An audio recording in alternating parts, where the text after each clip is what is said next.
देखिए, आपने एक जो विषय छेड़ा है वो बहुत ही समसामयिक है और वो विषय हर साल करीब करीब हम लोग के यहाँ जाड़े के समय आता है। जाड़े में क्या होता है कि एक हवा चलने कम हो जाती है, हवा में नमी होती है, तो जितना पोल्यूटेंट हैं, जितना जिसको हम लोग स्मोक कहते हैं या बल्कि और उसमें हम लोग स्मॉग कहते हैं, वो स्मॉग जो होता है वो नीचे की तरफ सेटल्ड रहता है और उसी को हम लोग सांस में लेते हैं और बच्चे बड़े सब में इसका बुरा असर पड़ता है।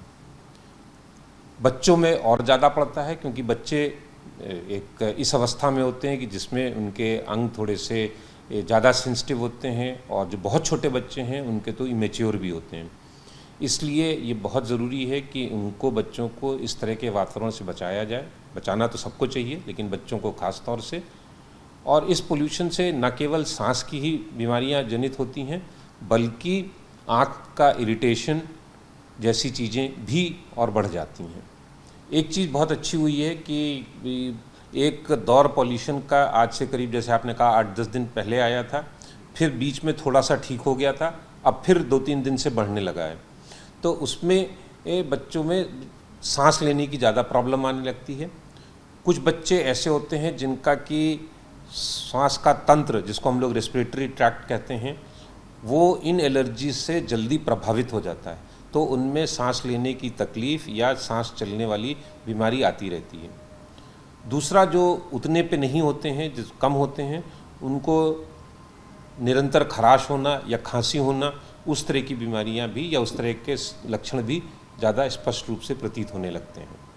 हाँ, जब मौसम गड़बड़ होता है तो थोड़ी सी संख्या में बढ़ोतरी होती है और वो बढ़ोतरी कोई ज़रूरी नहीं है कि इतनी सीरियस हो कि बच्चे को एडमिट ही होना पड़े, लेकिन हाँ, अगर उसको पहले से कोई तकलीफ़ है तो और प्रेसिपिटेट कर जाती है, लेकिन ओपीडी में उनका आना जाना और बढ़ जाता है।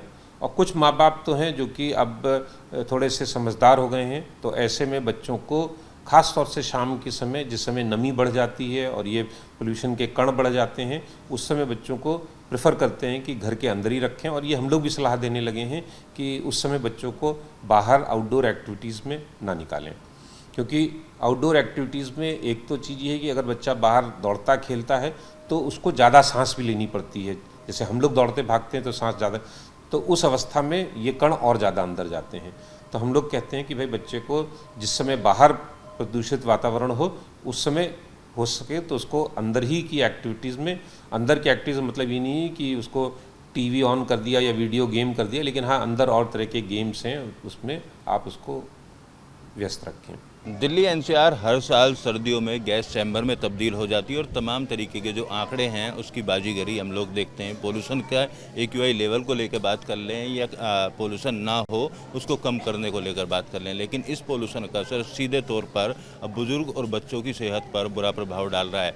नोएडा के चाइल्ड पीजीआई अस्पताल में हम मौजूद हैं। यहाँ पर तमाम बच्चों को लेकर उनके पेरेंट्स पहुँचे हुए हैं। मैं तस्वीर आपको दिखाऊँ, हर वर्ग के बच्चे यहाँ पर आपको दिखाई देंगे और बच्चों को खासतौर पर सर्दी के समय नमूनिया जैसी बीमारियों से ग्रस्त होना पड़ रहा है। और उसके अलावा पोल्यूशन से होने वाली तमाम बीमारियां, चाहे सांस लेने में समस्या की बात की जाए, आंखों की जलन की बात की जाए या सुबह और शाम के वक्त जो बच्चे खेलते हैं, तो पोल्यूशन वाली जो हवा है वो कहीं ना कहीं उनके फेफड़ों पर बुरा असर डालती है। लिहाजा इस अगर अस्पताल के आंकड़ों की बात की जाए तो यहाँ पर पिछले एक सप्ताह से पोल्यूशन से संबंधित होने वाली बीमारियों से ग्रस्त बच्चों की संख्या की बात की जाए तो 50 से 60 बच्चे रोजाना यहाँ पर पहुँचते हैं और उनमें से 8 से 10 की ऐसी कंडीशन होती है जो यहाँ एडमिट करने पड़ते हैं। लिहाजा डॉक्टर्स तमाम तरीके की सलाह देते हैं, बच्चों को घरों के अंदर खेलने की सलाह देते हैं और पोल्यूशन से बचाने के लिए हर संभव प्रयास करने का दावा यहाँ पर किया जाता है, लेकिन जो दावा है वो हवा ही रहता है। फिलहाल जो लोग हैं उनकी सेहत पर बुरा प्रभाव लगातार पोल्यूशन की तरफ से देखा जा रहा है। दिल्ली एनसीआर हर साल सर्दियों में गैस चैम्बर में तब्दील हो जाती है और तमाम तरीके के जो आंकड़े हैं उसकी बाजीगरी हम लोग देखते हैं। पोल्यूशन का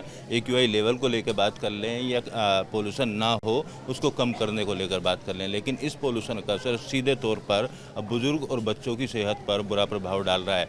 नोएडा के चाइल्ड पीजीआई अस्पताल में हम मौजूद हैं। यहाँ पर तमाम बच्चों को लेकर उनके पेरेंट्स पहुँचे हुए हैं। मैं तस्वीर आपको दिखाऊँ, हर वर्ग के बच्चे यहाँ पर आपको दिखाई देंगे और बच्चों को खासतौर पर सर्दी के समय नमूनिया जैसी बीमारियों से ग्रस्त होना पड़ रहा है और उसके अलावा पोल्यूशन से होने वाली तमाम बीमारियाँ, चाहे सांस लेने में समस्या की बात बात की जाए, आँखों की जलन की बात की जाए या सुबह और शाम के वक्त जो बच्चे खेलते हैं तो पोल्यूशन वाली जो हवा है वो कहीं ना कहीं उनके फेफड़ों पर बुरा असर डालती है। लिहाजा इस अगर अस्पताल के आंकड़ों की बात की जाए तो यहाँ पर पिछले एक सप्ताह से पोल्यूशन से संबंधित होने वाली बीमारियों से ग्रस्त बच्चों की संख्या की बात की जाए तो 50 से 60 बच्चे रोज़ाना यहाँ पर पहुँचते हैं और उनमें से 8 से 10 की ऐसी कंडीशन होती है जो यहाँ एडमिट करने पड़ते हैं। लिहाजा डॉक्टर्स तमाम तरीके की सलाह देते हैं, बच्चों को घरों के अंदर खेलने की सलाह देते हैं और पोल्यूशन से बचाने के लिए हर संभव प्रयास करने का दावा यहाँ पर किया जाता है। लेकिन जो दावा है वो हवा ही रहता है। फिलहाल जो लोग हैं उनकी सेहत पर बुरा प्रभाव लगातार पोल्यूशन की तरफ से देखा जा रहा है। दिल्ली एनसीआर हर साल सर्दियों में गैस चैम्बर में तब्दील हो जाती है और तमाम तरीके के जो आंकड़े हैं उसकी बाजीगरी हम लोग देखते हैं। पोल्यूशन का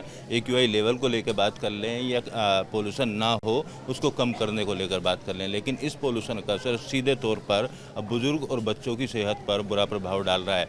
नोएडा के चाइल्ड PGI अस्पताल में मौजूद हैं। यहाँ पर तमाम बच्चों को लेकर उनके पेरेंट्स पहुँचे हुए हैं। मैं तस्वीर आपको दिखाऊँ, हर वर्ग के बच्चे यहाँ पर आपको दिखाई देंगे और बच्चों को खासतौर पर सर्दी के समय नमूनिया जैसी बीमारियों से ग्रस्त होना पड़ रहा है और उसके अलावा पोल्यूशन से होने वाली तमाम बीमारियां, चाहे सांस लेने में समस्या की बात की जाए, आँखों की जलन की बात की जाए या सुबह और शाम के वक्त जो बच्चे खेलते हैं तो पोल्यूशन वाली जो हवा है वो कहीं ना कहीं उनके फेफड़ों पर बुरा असर डालती है। लिहाजा इस अगर अस्पताल के आंकड़ों की बात की जाए तो यहाँ पर पिछले एक सप्ताह से पोल्यूशन से संबंधित होने वाली बीमारियों से ग्रस्त बच्चों की संख्या की बात की जाए तो 50 से 60 बच्चे रोज़ाना यहाँ पर पहुँचते हैं और उनमें से 8 से 10 की ऐसी कंडीशन होती है जो यहाँ एडमिट करने पड़ते हैं। लिहाजा डॉक्टर्स तमाम तरीके की सलाह देते हैं, बच्चों को घरों के अंदर खेलने की सलाह देते हैं और पोल्यूशन से बचाने के लिए हर संभव प्रयास करने का दावा यहाँ पर किया जाता है। लेकिन जो दावा है वो हवा ही रहता है। फिलहाल जो लोग हैं उनकी सेहत पर बुरा प्रभाव लगातार पोल्यूशन की तरफ से देखा जा रहा है। वीडियो जर्नलिस्ट संजय शर्मा के साथ अमित चौधरी,